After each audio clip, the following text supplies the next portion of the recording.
So your skin is a twofold thing. It holds fluid inside, right? But it's also a barrier to things on the outside. So it stops stuff from getting in, but it's the largest organ you have. The body will dump waste and toxins and poisons out through the skin when your other filters can't keep up. So that's what's causing dry skin. That's the eczema, psoriasis, dermatitis, dry skin, whatever you want to call it.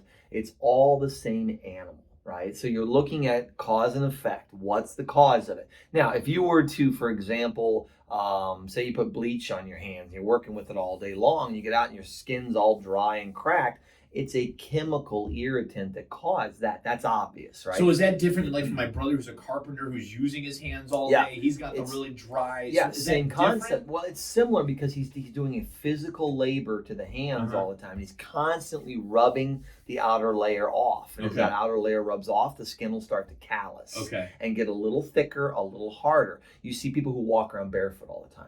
Right? They can walk on rocks and do this because their skin is real hard on the bottoms of their feet, where other people who are in shoes all the time and socks, your skin's a little more dainty, right? Look at dogs. There's a really good example. Puppies' feet are pink when they come out, right? Their little pads are pink, and as they walk on them, they get darker and darker, harder and harder. That's that hard skin forming on there, so they can walk on rocks and things like we do. So that dry skin that I've got that's forming around my joint, my ankle joint, like what or is that it around the joints? The hypothetical old man that called in has. You're right. I wouldn't myself claim that I've got salamander skin. There's a way to be single forever. No shame. As you go on with this thing. So when you start getting it, and depending on where it shows up at, it can tell you something. So when it's in the extremities like that, it's down further in the legs, the lower leg and ankle. Once you rule out obvious things, detergents, fabric softeners, chemical irritants that are trapped around the ankle, like a sock would keep that against there. Once you rule that external stuff out, then the cause is always on the inside. It's always internal. Something's trying to push out through the skin, right? The body's using the skin to get rid of something inside, usually a toxin, a poison, some chemical that's in there. It's pushing it out through the skin surface, and it's irritating that surface. So when you see, I'll give you a really good example. You ever see a diaper rash on a baby? Yeah. Okay, that's all it is. It's an acidic urine that's sitting against the skin surface for too long, and they end up getting an irritation or rash to it. A lot of skin conditions are that exact same thing.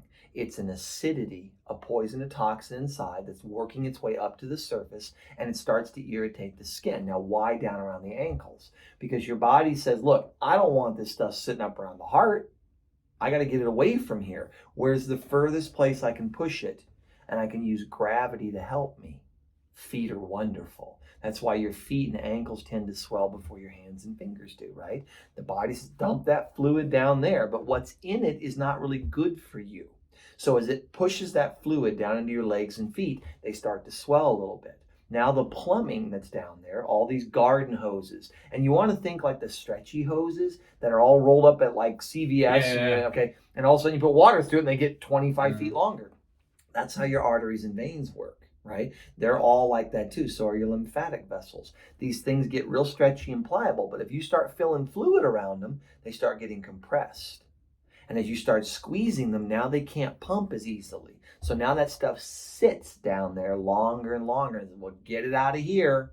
And up to the skin surface it goes. And it starts to irritate it. So you can do a lot of different things. Part of it is change the diet up a little bit. Clean that system up. Don't keep putting things in that keep polluting the body. But the quick fix, and this comes purely out of I didn't learn this one. I was taught this one, okay? So the quick fix for this thing is that when you get out of the shower, for example, I think you should moisturize.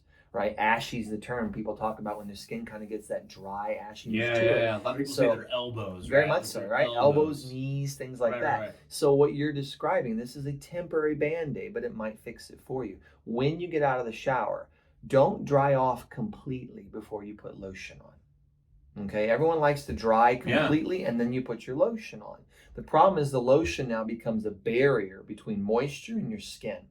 You want to be a little damp. Then put the lotion on.